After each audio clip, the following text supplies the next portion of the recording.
This panel here, we're going to be talking about the current climate for investment in the food and beverage industry in the UK.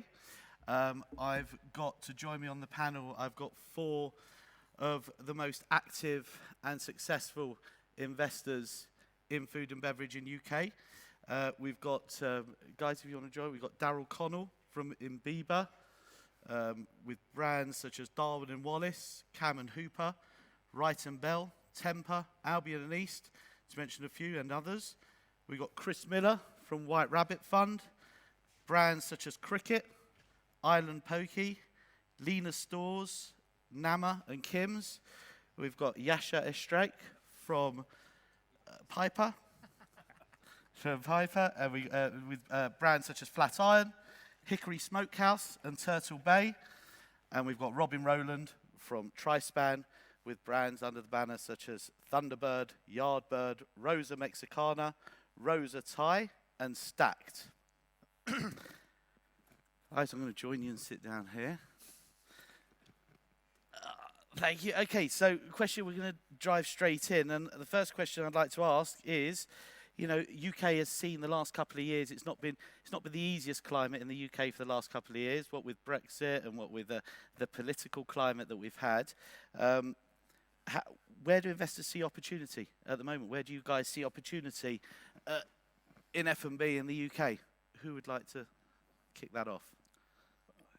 Go on, Chris. Go, Chris. Well, I'll kick off with a pessimistic piece to start. Yeah. You know, we're typically recessions are 5-6 year Cycle. Yeah. We're 9-10 years into a cycle. I still think it's pretty clear there's going to be some tough times ahead.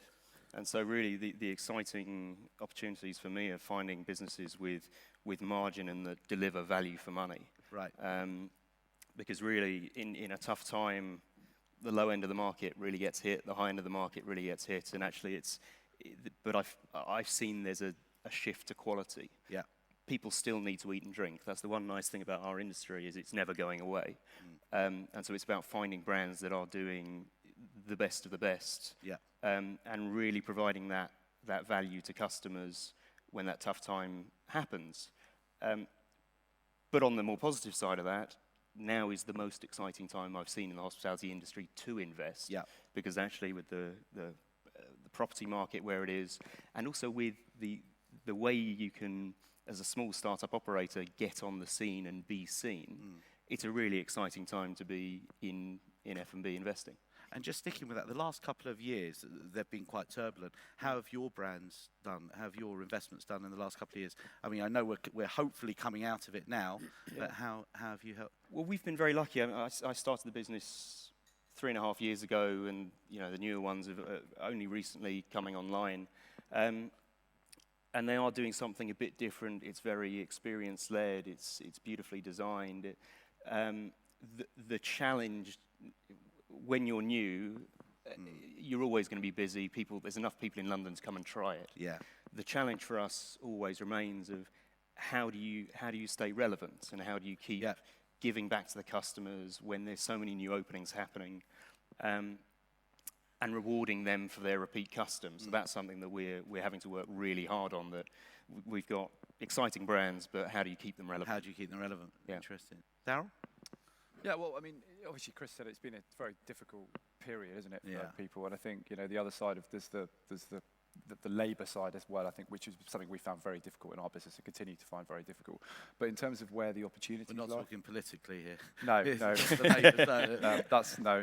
In terms of where the opportunities lie, I think there's the QSR space, particularly in the UK. There is, you know, if you look at the amount of innovation that's gone on in casual dining and in fast casual. So, for example, our offices are in Covent Garden. Yeah. Yeah. You walk out of our offices, you know, hundreds and hundreds of great places to go and have, you know, for restaurants or whatever, or bars even. Yeah. But for lunch, I mean, you know, I'm kind of Pret or Itsu. Yeah. I mean, you know, there hasn't been that level of innovation in QSR, and I think a lot of that's probably down to rents. Yeah. Restaurants, the A3 operators can pay more, wet leads in the evening versus the lunchtime operators. But I think that's got a long way to go. I think the food hall piece is very interesting. Has anyone quite cracked it? Not quite sure yet. But if you go to, for example, if you go to the new market halls in the West End. I mean, it's not for everyone. It kind of divides opinion. But if you look at the customer and the demographic in there, it is quite young. And it's people who want to go in groups of 8, 10, and there's something for everyone in there. It's cheap, to what Chris's point, the price point. You can have a night out for 20 quid. And this goes back to, within the Millennium set, Wetherspoons is absolutely thriving, and that's because of price point. You're giving people value for money. The idea of groups of kind of 22-year-olds, 23-year-olds going out to a casual dining chain and sitting there and spending 40 quid a head. It's just not something that's on their radar. So you have and I know we'll talk about it a bit more, but the whole experiential piece. But I think you're finding the market a bit polarized. So there's people that will go to market halls and go, oh my God, I felt like I was sat in a railway station. It wasn't, but then the millennials really love it. It's a bit of a polarizing market, I think. But do you think people in general are looking for that, the value for money, or do you think they're more looking for the the fresh ingredients, the new concepts, the new innovations, all that? What do you think of? I think both. I mean, I think people, if you work in London, and you're on £35,000 a year or whatever, your first or second job, and after you're ready, you don't have much money in your pocket, but you do want to try new things, but you are very, very acutely aware of how much you're spending. Very acutely aware. Thanks, Darrel. Yasha, what's your feel on this point? I definitely agree with what you said. I think for us, the biggest change has been in how we look at growth. So we used to always talk about, can you get to 100 sites? Can you get to 150 sites? I remember doing a lot of that kind of modelling. I think now, Is that your initial thought? Well, I think when you see, you're looking a few years ago. A few years ago, that's how we used to look at businesses in the UK. Can you get to that number? And I think times have changed. I think getting to that number is just it's never going to happen unless you are something like a Loungers, which was one of our previous businesses, which we proved that you could maybe get to 500 or 600 sites. So I think the pub style model is still very interesting because you've got that scalability, potentially at a kind of more localized regional level. But it's probably more, can you get to 50 sites now in the UK? 50 great sites in the best locations, and then the growth has to come from somewhere else. And so for us, I think international is becoming more interesting. So you're actually looking at now, when you're investing, you're looking at someone, rather than scaling them up to 100 sites, you're saying 50 sites in the UK, but then the potential to go out internationally as well. Yeah, and the problem for us is that when you look internationally, you've got, as you mentioned, the QSR guys have done well. Likes of Five Guys. You've got likes of Nando's have done well, and you've got the kind of fine dining guys have done well. Yes. But the casual dining bit, there are not many success stories. So it's actually there are not many examples which you can kind of feed off to show that actually international does work. So I think it will change over time. But I think it's for us investors to push that and to prove that it can work. Thank you. Robin, what's your take on this? Well, I'm an eternal optimist. Fantastic. I just read an amazing analyst report from the States this morning, just came out, that says now's the time to pile into the sector. It's the most glowing investment advice I've seen in a long time coming out of the States. And they're normally a forerunner of the UK coming back. We have a portfolio, everything from Yardbirds, which is 10,000 square feet, doing $10 million per site, right down to Yardbirds, which is down to Thunderbird, tiny little QSR unit. So I can see the whole breadth of the sector, and the guys are right. The squeeze middle is a dangerous place to be. But I mean, if you have a business which is, really meets the needs of a group of people, where they're delivering on a promise, and the food has to be good now, and you have quality management who are not going to make the silly areas of poor site selection, which has dogged a lot of businesses, there's some great investments to be made. There aren't many, but there are some great ones. And I think that we've got quite a big fund, so we have to invest at 10 site plus restaurants groups anyway. Right, I see. But I think we will nurture them to a point where we think they want to find another sponsor. But I'm meeting some extraordinary businesses which are off market. I think the really best deals, we all know, are where you forge a long-term relationship. And that's where investors need to work a lot harder, I think. And these guys are good because they're all kind of deep in the sector. I've had 35 years actually running restaurants, so one hopes I know a little bit. But I think people are wary of investors, and I think the comments made yesterday were not completely unfounded. I've been receiving end of investments myself, 3 times. And we have to work a little bit harder as well to add value, rather than just opine about saying we got in at this value, we're getting out this value. Right. And these guys, I mean, are great examples of that. So I think we're probably you've probably got very good investors on this stage. Well, yeah. But we do have to work a bit harder. Have you seen a lot of, over the 35-year experience that you've had, have you seen a lot of consumer trends change and the way that they're, Well, yeah. I mean, Darrel mentioned about that, people very much, it's split between, they do want quality, but they also want that. They want quality and they want value. Value. But you have to remember, we've been through some cyclical recessions. I mean, 92, it was an absolutely terrible time. 2000 was pretty grim. 2008, we all knew about, because we're all, Yeah. But I mean, there is a cycle, and Chris is right, and we are going to get out of this cycle, I suspect, in the next 3 to 5 years. Yeah. And maybe not boom times, but the survival of the fittest is a very Darwinist existence out there. But the good operators, I was walking around Cardiff, and frankly, last Wednesday night, you could literally work out who the winners were and who the losers were just on a rainy Wednesday night. Brilliant. It's not that complicated. Because customers are so opinionated these days. Yeah. And that's everyone's got an opinion. It's choice. so easy to. But the international place is really interesting, and I was lucky with Yo. We open restaurants all around the world, and it's not easy. And going across borders is tough, and you've got to find great partners, and you mustn't make the same mistakes. And you've got to get the cultures, the different cultures, right? Really different. Yeah, it's all different. And as an investor, you need to have pretty long patience, because you are starting where you're unknown. Yeah. It's like breaking a concept for the first time. It's hard work. Unless you go through airports, which is not a bad place to build a brand. So.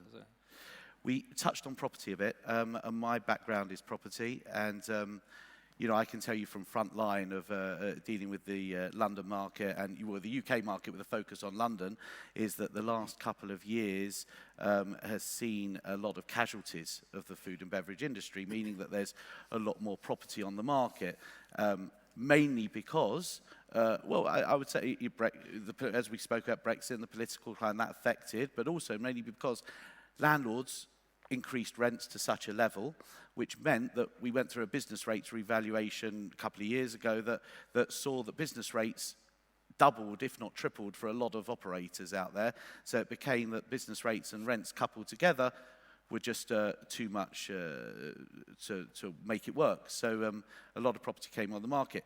I personally am seeing now, as we spoke about yesterday, as Griff spoke about yesterday, there was a number of people speaking that you've got to align yourself with the right landlords. And I'm seeing that landlords are working with tenants, whether that be getting their units back, bringing the rents down a bit, maybe it even be like working with the tenants in terms of giving them a mid-term rent-free if it's negotiated well, or giving them a release of a rent deposit to help with the cash injection. Are you guys seeing that with your existing brands? And when you look for investors, is this a factor that the property market is getting a lot better? Chris? Yeah, incredible market at the moment. We've seen rents coming down. We're seeing landlords offering big capital contributions to the right brands. Yep. Premiums are right down, if at all.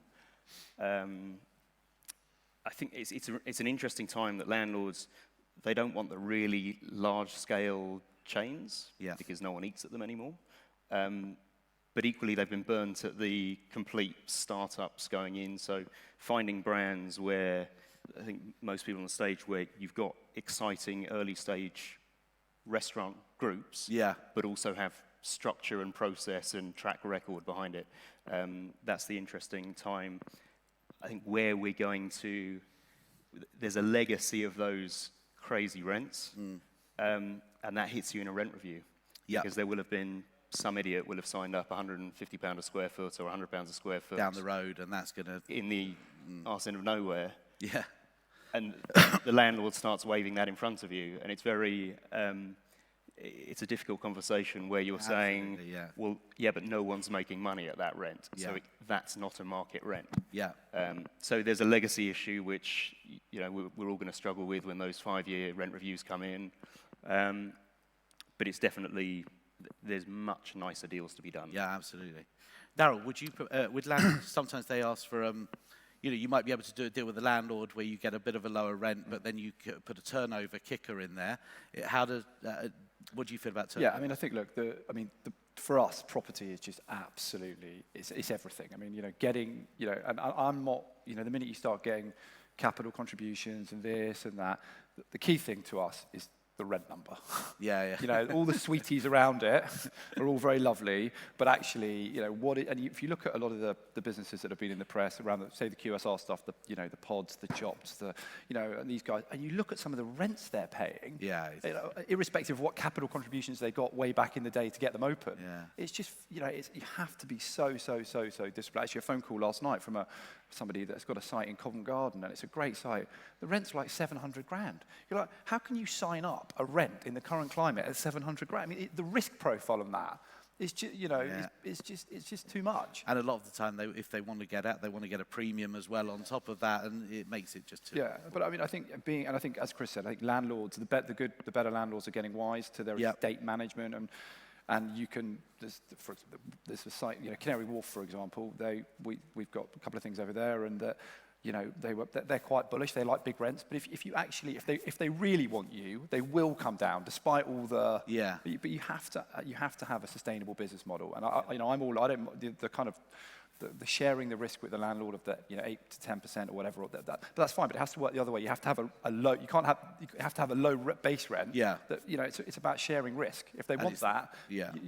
And it's the higher of normally as well. Yeah, exactly. Yeah. Yasha, how do you feel about turnover rents as opposed to like setting a rent where you know what you're paying and that's it?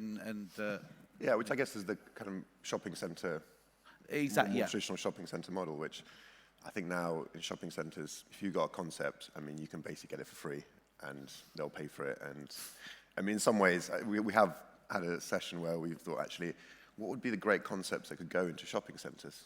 They've got something that take 10, 20,000 square feet.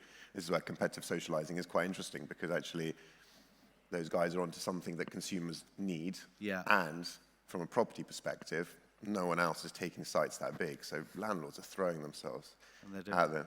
I'm quite jealous sometimes of reading about people's CVAs. There'll be a lot of CVAs. The world of thinking CVA, if you could blag a CVA without your business actually being in distress, I think in a way the whole industry needs to go through a big CVA. But I think for us, the property deals are so important because we look at renter sales. That's a really good metric of a performance of a business and a site. So lounges all had about 5% renter sales. That was kind of very industry leading because it was all outside London. Hickory's one of our brands. Some of the sites got 2 to 3% renter sales, which is amazing. Brilliant. But it's all kind of balanced by the fact that labour costs have gone up. Going 30, 35%. It balances out. Yeah, all the food costs have gone up. So in a way, you have to look at the overall business model. Robin, how do you find rents that have increased? You've seen the increases going up and up and up, and then you've seen it reach a level, and now are you seeing them come down? Are you seeing landlords behaving? I think a lot of landlords are quite desperate, but I mean, a good site is a good site. I mean, that's the truth. I mean, it's you want a premium location, you're going to be paying a premium to be in it. And I think you shouldn't be dazzled by the sweeties that are offered. And we've seen in America where dazzling, landlords, contributions and a full payout, no rent for 3 years. But what's the point? Because you end up with a catch cold in year 5. You've got an asset you can't sell on. And you could be in a position where, the restaurant may not cover its labour. It's just, it's a very dangerous path to go down that. And don't have short-term thinking. And I've been fortunate. I've never had to do a CVA, but so many of my colleagues, my peers have done it. It's a painful exercise, and they might be shedding a rent roll and hopefully reducing rents for everybody else in the future. But it's a painful exercise for everybody, and you're taking business to the brink of administration virtually by doing it. Yeah. So it's really cathartic. We're starting to see this the landlords to wake up. Nice. Because they've been greedy. Let's be honest. I mean, but it's just a rebalancing going on. But a good site is a good site, and it always will be.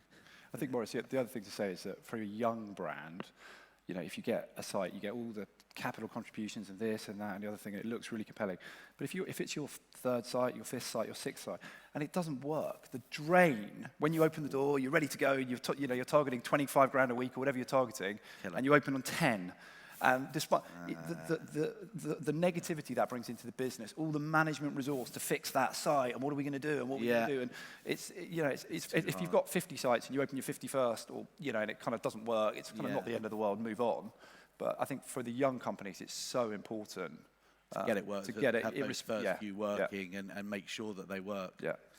Guys, with more restaurants opening all the time in the UK and London, do you think that there is currently or is going to be a problem with saturation at all? I think we're past that. I mean, I think it's settling down again now. Yeah. I don't know what the net increase is, but it seems to me there are opportunities weren't there 2 years ago, and I think London is balancing out.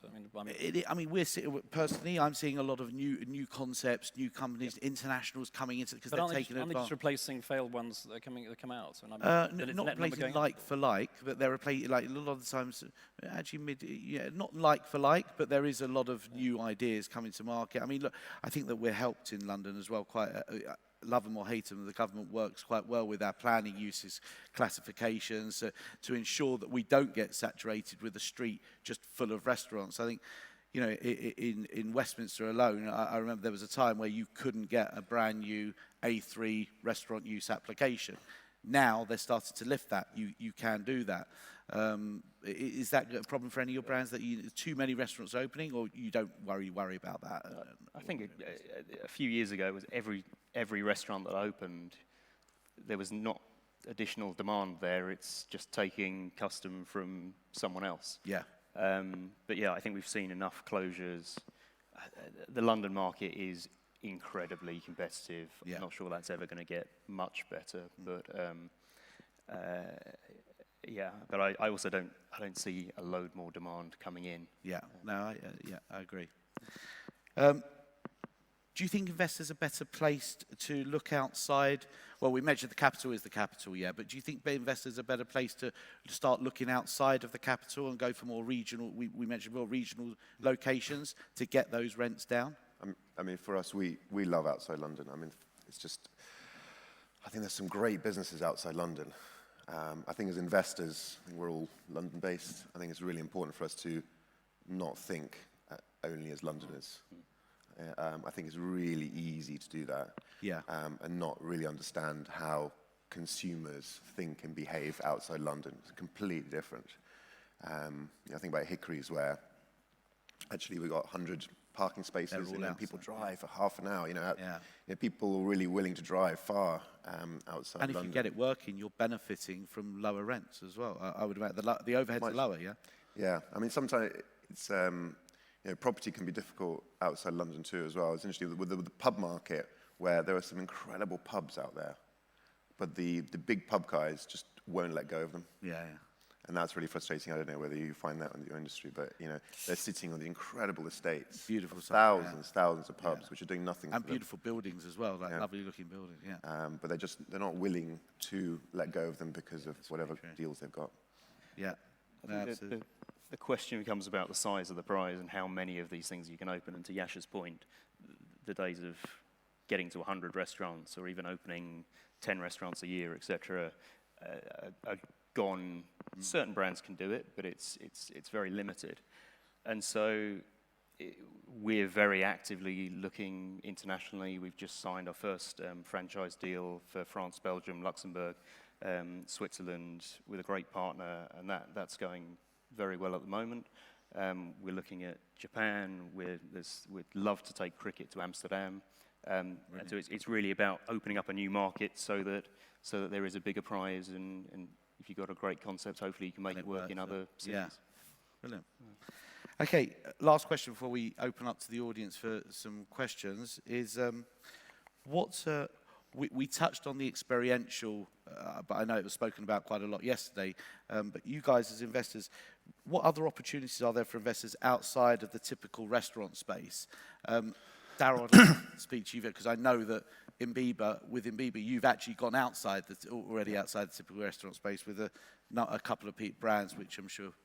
Yeah, so we've got 3 or 4 brands outside of, kind of what you would call experiential leisure. So we have a children and family private members club, we have a ball pit bar, a virtual reality bar group. Bully Ballison. And I think to Chris's point and to what Robin was saying earlier, that of course there is cyclicality in the market, recessionary times coming good and all the rest of it. But I actually think, we think within Imbiba there's actually been quite a lot of structural change in this sector. Yeah. And I think the big challenge any investor has in this sector is you look at it through your own lens. What do I like? Oh, I quite like that restaurant. Isn't that good? And you end up, but I think and we spend a huge amount of time doing focus groups and trying to understand millennials and Gen Z and all that. And the way they think about leisure and hospitality is very different. And, this whole, the experience and the whole Instagram, or whether it's Instagram or whether it's TikTok and whatever is next. Yeah. But, the experience component has to be enough to get, because, they do drink less, they socialize in a different way. There has to be enough to get them out of their home to go and do something interesting. And to keep coming back. And to keep coming back. And, that's really, really important. And how that links with technology and, search engine optimization. And, it's quite fascinating. It's quite different to how it was 10, 15 years ago. So I think if you look at the things that we've got, the kind of new investments that we've got coming up, a sort of super niche boutique hotel type concept, a couple more things in the experiential leisure space. It's real kind of things that, they're like 1 site, 2 sites a year type thing, maximum. Is that because of the scale of the type of premises that you need for these? Like something like you mentioned, the Bally Ballerson, the ball pit place, you need a big space that fits well for that purpose of people jumping into ball pits.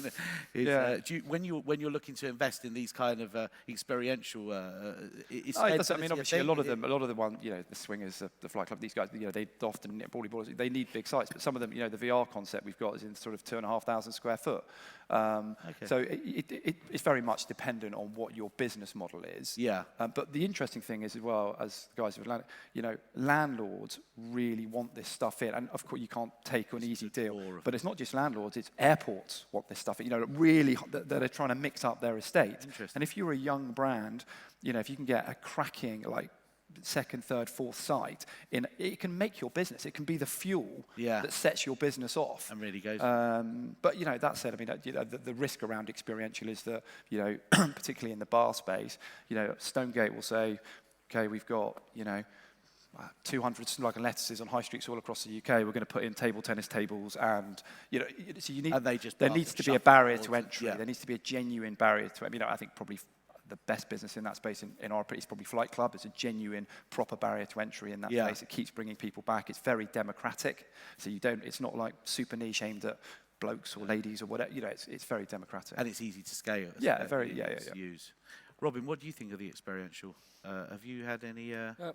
We did a good look at the axe wielding and darts. The axe golf and got pretty close to 1 or 2 of the deals. But our partners have a kind of reluctance to and belief these are quite short-term businesses. 3 to 5 years, and then you need to find alternative use of space. That's a very brutal thing, but I'm sure if you invest in the infrastructure, you get it right. I'm pretty pro. I think that. Certainly my children are 20, 18 and 16. That's their world. They won't drink as much as I drank at their age. Well, certainly my daughter anyway. But they will want other things to do when they go out, and I get it.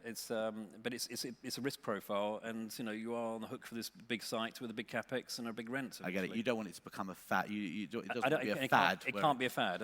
But I have to say our operators are brilliant. We should be very proud of some of the stuff that came out of the UK last year or two, and it's awesome. Compared with the stuff I've seen in the States, it's actually quite lame by comparison. I think we got some very good operators. I agree. Great, thanks guys. Look, we're going to open up to, has anyone got any questions for any of the guys up here? We've got one over there. Thank you. Good morning, guys. Would any of you invest in a purely plant-based concept? The dynamics are right, there's a story, it's a startup business, things are moving in the right direction, but it's purely plant-based. Have you, or would you? Does it make money? Thank you. Well, we've been looking. It's still hypothetical. That doesn't exist. It's just a question on. Of course. Do you focus more on what customers you think customers want, or would you take a punt and try something like this that everyone's talking about? Well, okay. Well, I can't do punts because that's not our model. But plant-based, absolutely. I think that's a product. I think is coming, and somebody's going to crack it and make a commercial success out of it. That's my view. I think my view on plant-based, vegan, vegetarian, whatever you call it, is I think you just have to understand what the consumer driver of visit is. Just being plant-based, I don't think is good enough. It just has to. I think it's about food that tastes amazing. It could be a burger. That happens to not have meat in it. And I think for me, those are the concepts which have scalability. Cuisines, whether it be Indian or Middle Eastern food, which are naturally amazing, and don't have any meat in it are naturally plant-based. And consumers go there because they just want to eat delicious food rather than being, kind of holier than thou, I'm vegan, I'm plant-based. I think that for me is a big differentiation. Yeah, I mean, I looked at this space a lot, and there's a lot of really exciting plant-based concepts, but I haven't found the right one yet. But to Yasha's point, I'm not sure that's the reason a lot of people go out to eat, because it's just plant-based. If you look at something like cricket, it's got a really expansive vegan, vegetarian part of the menu. And actually, as that wave is coming and growing, can you just add more onto that menu?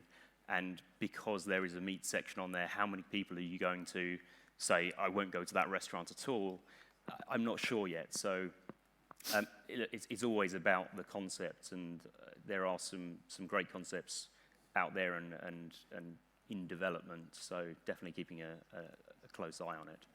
I think from our perspective, it's about restaurants having a full-service menu that can accommodate for everyone. If a group of 10 people go, there might be 30-40% of them who are vegan, but there's 60% that aren't. And there needs to be, as Chris said, a menu that can accommodate everyone, rather than there being a specific, just plant-based, specific plant-based menu. And I think the other thing to note is that we've seen a lot of these businesses, and ultimately, at the end of the day, we are investors, and the financial performance, the site metrics, aren't, a bit of a controversial comment, but I would imagine that pretty much in Covent Garden, all of the plant-based restaurants in January, even though veganuary, their sales were not as good as Flatirons in Covent Garden.